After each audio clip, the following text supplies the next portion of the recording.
Good morning students. देखिए अपने जो चल रहा था कक्षा 10th में, क्लास 10th में अपने चल रहा था चैप्टर नंबर 15 स्टार्ट करना था। तो 10th में देखें 15 नंबर चैप्टर था व्रत। पहले व्रत के बारे में कुछ कंडीशन मालूम होनी चाहिए आपको कि व्रत क्या है, कैसे है, उसके बाद अपन उसकी बात करेंगे। व्रत की परिधि, व्रत का क्षेत्रफल। पहले बात करते हैं व्रत के बारे में। व्रत हमने सिंपल सी एक चीज़ पढ़ी है व्रत के बारे में, गोलाकार आकृति व्रत होती है। लेकिन गोलाकार आकृति, अगर ये गोल है फिर फुटबॉल क्या है? अगर ये गोल है तो फुटबॉल क्या है फिर? इसका सिंपल सी डेफिनेशन क्या है? प्रकार व पेंसिल की सहायता से, ये प्रकार की नोक है, ये पेंसिल है, प्रकार और पेंसिल की सहायता से प्रकार की नोक को इससे रखते हुए घुमाने पर जो आकृति प्राप्त होती है वह कहलाती है व्रत। क्या कहलाती है? व्रत। व्रत हो गई है। अब इसको ये पूरी हो गई अपने पास व्रत। अब सेकंड जो कंफ्यूजन है वो है परिधि के बारे में। परिधि क्या चीज होती है? व्रत का संपूर्ण घेरा व्रत की परिधि कहलाता है। देखो ये जो है ये कहलाता है परिधि। व्रत का संपूर्ण घेरा व्रत की परिधि। लेकिन परिधि है क्या? परिधि ये वाली चीज है, यहाँ से स्टार्ट हुई और यहाँ तक खत्म हो गई। ये जो बाहर की जो आउटलाइन है व्रत की, ये कहलाएगी परिधि। व्रत तो संपूर्ण होता है और व्रत की परिधि होती है, जो ये रेखा है ये व्रत की परिधि में काउंट होती है। अब बात करते हैं परिधि हो गई। अब जब अपन प्रकार की नोक रखते हैं तो एक बिंदु बन जाता है यहाँ पे, उसे कहते हैं केंद्र। क्या कहते हैं उसे? केंद्र, सेंटर। ये केंद्र हो गया अपने, सिंपल सी चीज है।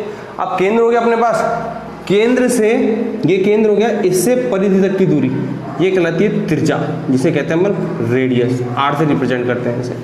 क्लियर? ये हो गया अपने पास त्रिज्या। त्रिज्या हो गई, त्रिज्या का दुगना। त्रिज्या का दुगना, दुगना मतलब डबल भाग। यहां से यहां तक त्रिज्या है, यहां से यहां तक ये त्रिज्या है, तो टोटल मिलके क्या हो गई? व्यास। क्या हो गई? व्यास। लेकिन व्यास की कंडीशन है, व्यास हमेशा कहां से जाएगा? केंद्र से होकर जाएगा। अगर केंद्र से होकर नहीं जा रहा तो व्रत की जीवा होगी। व्रत की जीवा होगी।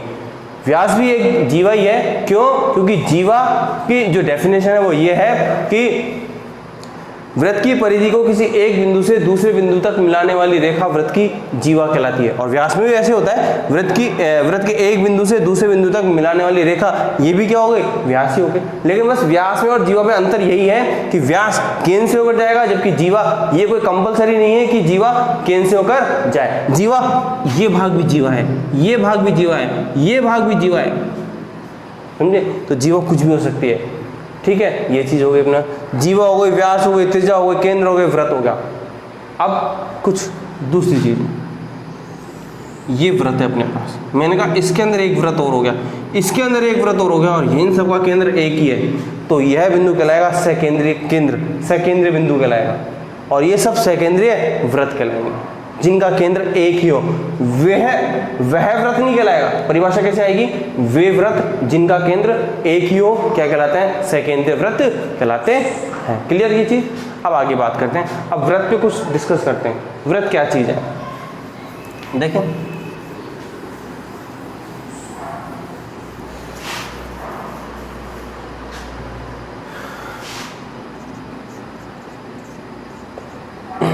व्रत के बारे में मैंने डेफिनेशन बताई दी थी। व्रत का क्षेत्रफल, व्रत का क्षेत्रफल क्या होता है? पाई आर स्क्वायर। अब कईयों के दिमाग में यह आएगा कि क्षेत्रफल क्या चीज है? क्षेत्रफल इसे कहते हैं इंग्लिश में एरिया। किसे? एरिया से, मतलब ए से डिफाइन कर रहे हैं अपन। अब होता क्या है क्षेत्रफल?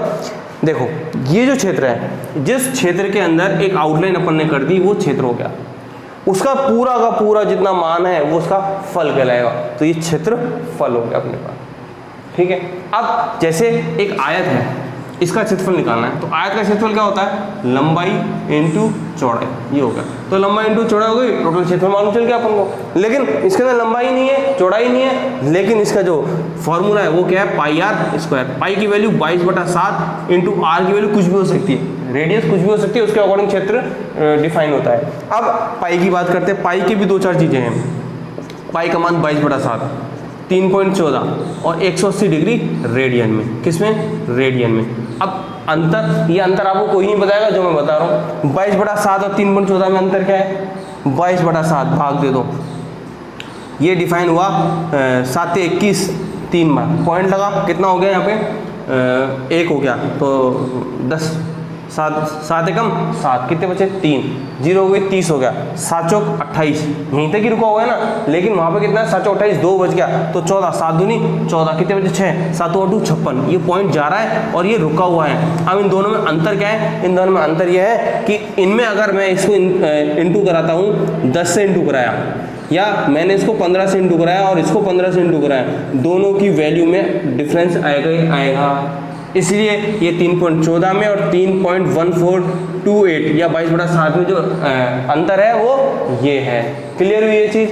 आगे बात करें 180 डिग्री रेडियन में। अब रेडियन में कैसे, जैसे मैंने लिख दिया π/3, ये किसको लिख सकता हूँ 60 डिग्री को, क्यों लिख सकता हूँ, पाई की वैल्यू कितनी है 180/3, ये कितना आ गया 60 डिग्री। क्लियर, तो ये पाई का मान हो गया। अब आगे बात करते हैं अपन, क्षेत्रफल की बात हो गई थी, अब बात करते हैं वृत्त की परिधि।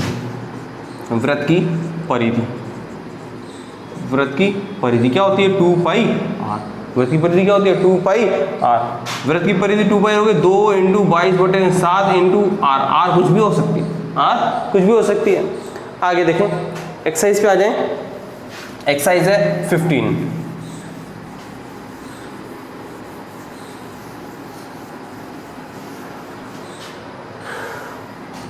चैप्टर नंबर है 15, क्वेश्चन नंबर फर्स्ट क्या कह रहा है अपन से, देखें कह रहा है अपन से, फर्स्ट क्वेश्चन है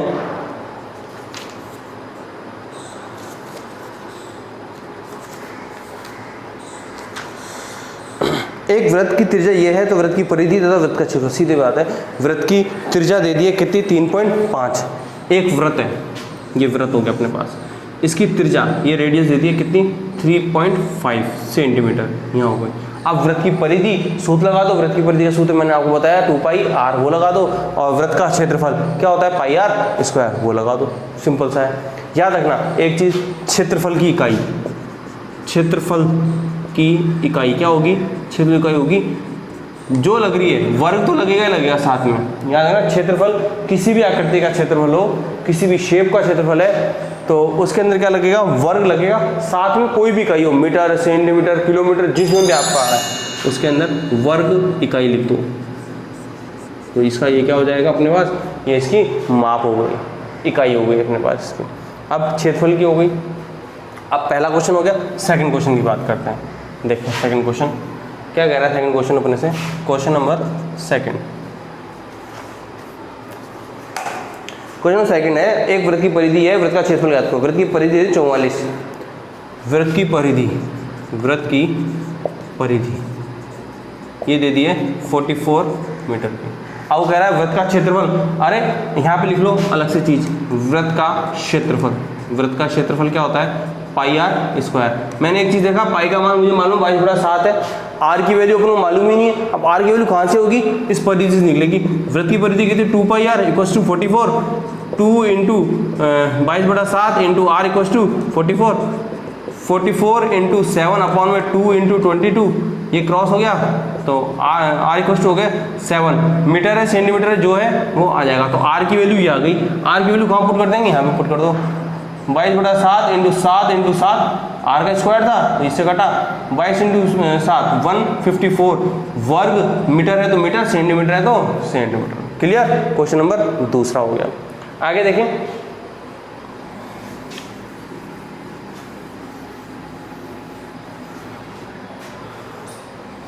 चैप्टर नंबर हो गया अपने पास 15 था। क्वेश्चन नंबर थर्ड क्या कह रहा है, थर्ड क्वेश्चन ध्यान दें। एक अर्धवृत्ताकार प्लॉट की त्रिज्या 21 है, इसका क्षेत्रफल है परिमाप ज्ञात करो। अर्धवृत्ताकार प्लॉट, ये हो गया अर्धवृत्ताकार प्लॉट, आधे वृत्त वाला प्लॉट अर्धवृत्ताकार प्लॉट हो गया। उसने कहा इसकी त्रिज्या कितनी है 21 है, इसकी त्रिज्या है अपने पास 21 मीटर। ठीक है, 21 मीटर निकाल लेते हैं, 21 मीटर। उसने कहा इसका क्षेत्रफल और परिमाप, क्षेत्रफल तो सीधा से निकाल लो, क्षेत्रफल वृत्त का क्षेत्रफल क्या होता है πr², लेकिन अर्धवृत्त है, अर्धवृत्त लगा तो अर्ध मतलब आधा, किसी चीज को आधा करते हैं तो 2 से डिवाइड करते हैं। पाई की वैल्यू 22/7 इंटू आर की वैल्यू कितनी है 21 × 21 अपॉन में 2 चल ही रहा है। ठीक है, अब 7 × 21 और ये कट गया 11 बार, 11 × 33 इंटू 21 इंटू करा लो ये हो गया 3 3 6 6 3 9 6, तो ये हो गया 693। क्षेत्रफल आ गया वर्ग, सेंटीमीटर है सेंटीमीटर, मीटर है तो मीटर। ये क्या है अपना एरिया आया, किसका, वृत्त का एरिया आ गया। अब उन्होंने पूछा है परिमाप। अब परिमाप किसके बराबर होती है, परिधि के। अरे परिधि और परिमाप एक ही है यहाँ पे, क्योंकि वृत्त की बात हो रही है, वृत्त की बात हो रही है। परिमाप का मतलब भी ये होता है कि जितनी भुजाएं उन सबका योग परिमाप कहलाता है।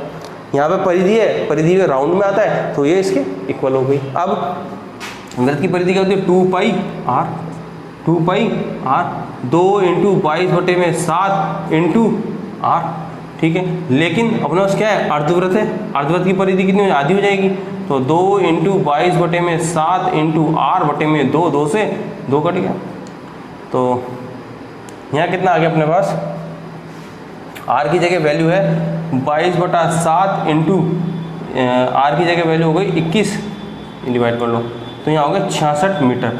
याद रखना परिधि की कोई इकाई नहीं है, ना वर्ग है ना कुछ और है, घन है, कोई नहीं है। जो सिंपल इकाई होगी मीटर सेंटीमीटर जो लग रहा है वो साथ में उसके लग जाएगा। अब अभी आंसर नहीं आया है, आंसर मतलब जो भी निकली हो यहाँ से लेके और यहाँ तक, मतलब ये वाला हिस्सा निकला है, निकल गया। ये तो आ गई अर्धवृत्त की परिधि। तो कुल परिमाप, कुल परिमाप क्या हो जाएगा अपने पास, कुल परिमाप हो जाएगा वृत्त का व्यास, वृत्त का व्यास प्लस परिधि, वृत्त का व्यास प्लस अर्धवृत्त की परिधि। तो वृत्त का व्यास कितना हो गया, 21 और 21 42 प्लस अपने पास हो गया है 66, तो ये प्लस कर लो, 6 और 2 8, 4 और 2 10, 108 मीटर सेंटीमीटर जो है वो आंसर हो गया। क्लियर, देखिए कितना हो गया 108, ठीक है। मीटर में आ रहा है, मीटर में है, ठीक है, सारी चीज़ मीटर में है तो ये मीटर में आ गया। तो क्वेश्चन नंबर हो गए अपने पास 3। मैंने कराई आज कुछ कॉन्सेप्ट बताए एक्सरसाइज 15 के, प्लस मैंने आपको 3 क्वेश्चन बताए, फर्स्ट सेकंड थर्ड बताए। जितनी मैंने डेफिनेशन लिखवाई है वो लर्न करनी है अपन को, उनको समझना है, फॉर्मूले जो भी हैं उनको याद करना है, और 3 क्वेश्चन करने हैं, प्लस एक चौथा क्वेश्चन जो है वो आपको खुद को करना है। तो क्वेश्चन 4 तक आपको होमवर्क कॉपी के अंदर करना है, ठीक है। और मैं हमेशा कह रहा हूँ वीडियो को लाइक करें, शेयर करें, सब्सक्राइब करें और दूसरों को दिखाएं, सबका भला करें। धन्यवाद।